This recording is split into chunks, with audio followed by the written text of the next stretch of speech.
7h43, l'heure de retrouver l'avocat des causes perdues. Bonjour Mathieu Noël. Bonjour Dimitri, bonjour à tous. Vous avez vu, maître, que s'ouvrent aujourd'hui les états généraux de la justice. Bien sûr. Il y a 10 propositions choc dans l'opinion, séparer parquet et siège par exemple. Ah, mais vous voulez mon avis là-dessus? Non. J'ai combien de minutes? Non. Je vous le donnerai demain. Non, on va partir sur cette étude de l'IFOP. Les gestes barrières seraient en net recul avec un retour en force de la poignée de main et de la bise.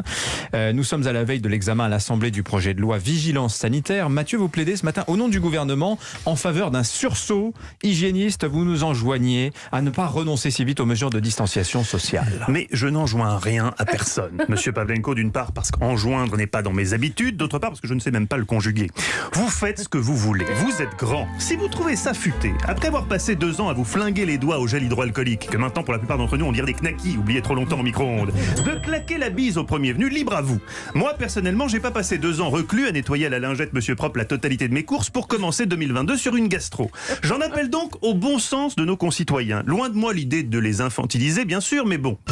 Françaises, Français. Certes, le petit compteur du nombre de morts a disparu, en même temps qu'Olivier Véran de vos chaînes info. Et la grande question anxiogène qui nous a obnubilés si longtemps, aurons-nous un vaccin à Noël, a été remplacée par d'autres. Y aura-t-il des pneus neige à Noël? Faut-il pour autant baisser la garde au moment même où le taux d'incidence repart à la hausse? Au CRAB, le comité de réflexion sur l'abolition de la bise, nous ne le pensons pas. Nous ne le pensons pas. Attention, comme vous Dimitri, nous ne sommes pas en bois. Au CRAB aussi, nous avons envie de biser. Nous entendons, nous comprenons, nous ressentons ce besoin de contact humain, bien compréhensible après 2 ans de distanciation physique. Seulement, il y a un juste milieu à trouver. Le mot d'ordre ne peut pas être comme chez Madame Haddadi samedi soir. Tous à poil.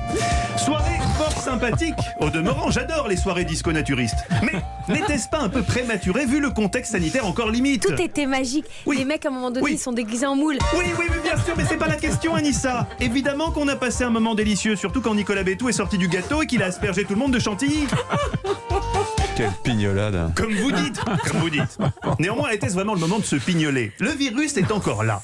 Et avec l'hiver qui arrive, on n'est pas à l'abri d'une 5e vague, surtout si on continue comme ça. Les chiffres de l'IFOP, vous le disiez, sont alarmants.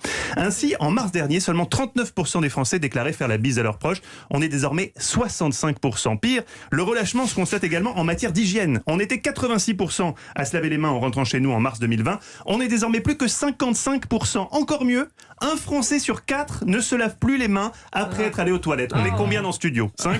C'est pas mon genre de dénoncer. C'est pas mon genre. Mais en arrivant tout à l'heure, j'ai vu un célèbre journaliste sortir des WC sans trop s'arrêter au lavabo. C'est Nicolas Bétou. Non, pas de nom. Françaises, Français, attention. Le recul de l'épidémie n'est pas un blanc-seing pour redevenir des gros cochons. Au moins, avec la Covid, on était peut-être malade, mais on était propre. Il faut conserver les bons réflexes. C'est pas compliqué. On va aux toilettes, on se lave les mains. On touche la barre du métro, on se lave les mains. Comment, Anissa? On signe une pétition de soutien à Zemmour, on se lave les mains. Oh Dieu, que vous êtes taquine. Moyen mémotechnique, dès qu'on fait un truc un peu sale, on se lave les mains. C'est pourquoi, avec le CRAB, nous allons déposer demain un amendement au projet de loi Vigilance sanitaire intitulé Vigilance bisous. Amendement proposant la pénalisation des gestes non barrières avec des amendes forfaitaires, 100 € la poignée de main, 150 le bisou classique et une amende majorée à 300 pour le bisou esquimau, le plus dangereux selon le conseil scientifique. Et qu'on arrête de nous bassiner avec les soi-disant atteintes aux libertés. Faites le compte de toutes les choses positives que nous ont apporté les confinements. On a appris à faire des pâtes maison. On a compris pourquoi les profs méritaient d'avoir autant de vacances. Et surtout, grâce aux restrictions de déplacement décidées par le gouvernement, en cumulé, on n'a pas vu nos belles-mères pendant près de 8 mois. Alors qu'est-ce qu'on dit au gouvernement, monsieur Pavlenko? Bien ouais. Exactement. Alors camembert et retour pouce-mousse les crados. La lutte contre le virus n'est pas terminée. On ne peut pas comme ça ajuster la réalité à nos désirs. Ça aussi c'est un défaut très français qu'on a encore pu constater vendredi quand Dimitri a voulu remercier une de nos journalistes qui s'appelle Fanny Marceau.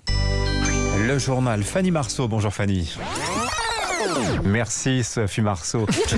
Non, de même que Sophie Marceau ne bosse pas encore à Europe 1, le virus n'a pas encore disparu. À nous de rester vigilants, j'espère vraiment que tous autour de cette table vous retiendrez le message. Et si on faisait l'amour tout nu? Non, monsieur Bétou, vous n'avez rien écouté. Vous n'avez pas écouté ce que j'ai dit. Pas possible ça.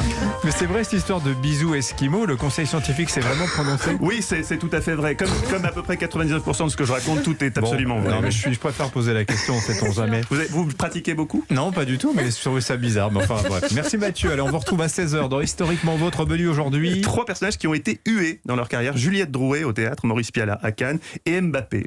Ça vous est jamais arrivé à vous? Ah oui, Jamais. si, mais je fais pas partie des personnages historiques. C'est vrai, pas encore. Mais ça ne saurait tarder.